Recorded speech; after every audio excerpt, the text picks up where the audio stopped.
Saudara, percayakah Anda, sesungguhnya kita bisa sejahtera meski kita tidak memungut pajak dari rakyat?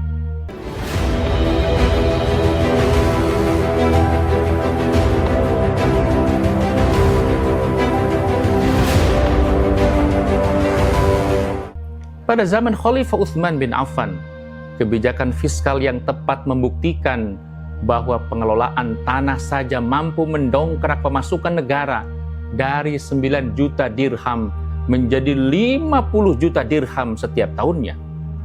Artinya kenaikan pendapatan negara bisa melonjak 5-6 kali lipat. Dan kabar baiknya, ini bukan sekedar dongeng belaka, melainkan fakta sejarah yang ditulis dalam lembaran kitabnya para ulama. Lalu siapakah Utsman bin Affan? Utsman bin Affan adalah khalifah ketiga setelah Abu Bakar dan Umar bin Khattab. Pada masa kepemimpinannya terjadi ekspansi wilayah yang sangat luas, terjadi stabilitas ekonomi, dan terjadi lonjakan pemasukan Baitul Mal yang sungguh sangat signifikan. Tapi pertanyaannya, dari mana uang negara sebanyak itu berasal? Allah Subhanahu wa taala berfirman, "Wa'lamu annama ghanimtum min syai' fa anna lillahi khumsahu walir rasul walidil qurba wal yatama wal masakin wabnis sabil." Ketahuilah, sesungguhnya apa saja yang dapat kamu peroleh sebagai rampasan perang, maka sungguhnya 1/5 untuk Allah, Rasul, kerabat Rasul, anak-anak yatim, orang-orang miskin dan ibnu sabil. Inilah di antara sumber pemasukan negara yang sangat besar, yakni ghanimah. Strukturnya jelas, 1/5 untuk Baitul Mal, dan 4/5 dibagikan kepada para tentara. Pada masa Khalifah Utsman, futuhat khilafah Islam terjadi sangat luas. Salah satu contohnya dalam ekspedisi di Afrika yang dipimpin oleh Abdullah bin Sa'ad. Mari kita hitung secara sederhana. Jumlah tentara 20.000 orang. Diasumsikan 2.000 kavaleri dan 18.000 infanteri. Adapun pembagiannya, pasukan kavaleri mendapatkan jatah 3.000 dinar per orang. Sementara pasukan infanteri 1.000 dinar per orang.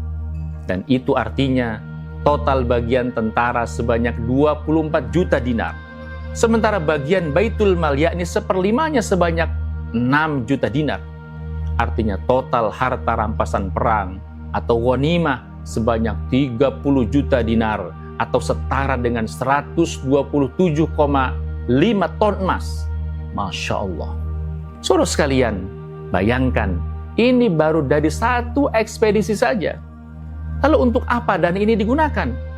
Yang pertama tentu untuk menggaji para tentara. Yang kedua untuk pembelian senjata dan logistik. Juga untuk ekspansi dan futuhat berikutnya. Inilah siklus fiskal yang mandiri. Sekarang kita masuk ke isu yang sering disalahfahami, yakni jizyah. Jizyah bukanlah pajak. Ia adalah bentuk kontrak perlindungan. Orang-orang kafir yang tunduk pada khilafah Islam, mereka membayar jizyah. Dan sebagai kompensasinya, maka negara wajib menjamin keamanan, melindungi harta mereka, menjaga tempat ibadah mereka, dan pastinya tidak boleh memaksa mereka masuk ke dalam agama Islam. Contoh konkretnya terjadi di Alexandria. Ketika harta penduduk dirampas pihak Romawi, mereka datang mengadu kepada Amr bin As, gubernur Mesir saat itu. Kemudian harta mereka dikembalikan karena mereka berada dalam jaminan khilafah Islam. Ada juga kasus di Najran. Ketika mereka mengadu kepada Khalifah Utsman tentang beratnya beban jizyah, warisan dari Khalifah Umar, maka Khalifah Utsman justru meringankan jizyah mereka. Dan hal ini tertulis dalam piagam resmi. Ini artinya apa? Sistem fiskal ini sifatnya fleksibel. Jika beban negara berat, maka jizyah bisa naik. Tapi jika beban ringan, ia bisa diturunkan. Ini prinsip partisipasi sosial. Sekarang kita masuk ke sumber pemasukan negara yang lebih stabil dan jangka panjang, yakni kharaj. Kharaj adalah pungutan atas tanah pertanian di wilayah yang difutuhat Daulah Islam. Jenisnya ada dua. Yang pertama adalah kharaj unwah, yakni berasal dari wilayah yang ditaklukkan dengan perang. Dan kharaj sulhi yang berasal dari wilayah dengan jalan perdamaian. Kebijakan ini sudah dimulai pada masa Umar bin Khattab, tapi hasilnya meledak dahsyat di masa Utsman bin Affan karena ekspansi semakin luas. Tanah tidak dibagi habis kepada para tentara. Tanah tetap digarap penduduk lokal. Mereka membayar kharaj dan negara mendapat pemasukan rutin setiap tahunnya. Inilah yang membuat Baitul Mal lebih stabil, tidak hanya bergantung pada jihad fisabilillah. Ada lagi yang sering terlupakan, yakni usyur. Usyur adalah biaya 10% atas barang dagangan yang masuk ke wilayah Islam. Karena wilayah Islam semakin luas, perdagangan semakin ramai, daya beli meningkat, harga-harga naik, maka pemasukan usyur pun meningkat. Ini adalah efek ekonomi makro dari stabilitas politik pada masa itu. Ini adalah bagian paling menarik, yakni pada masa Utsman, beliau melakukan kebijakan distribusi tanah mati. Hadis Nabi SAW jelas menyebutkan, man ahya ardon maitatan fahiya lahu. Barang siapa yang menghidupkan tanah yang mati, maka itu menjadi miliknya. Tanah tak bertuan diberikan kepada orang yang mau mengolahnya. Dan apa hasilnya? Pendapatan tanah yang pada masa Khalifah Umar sebanyak 9 juta dirham per tahunnya.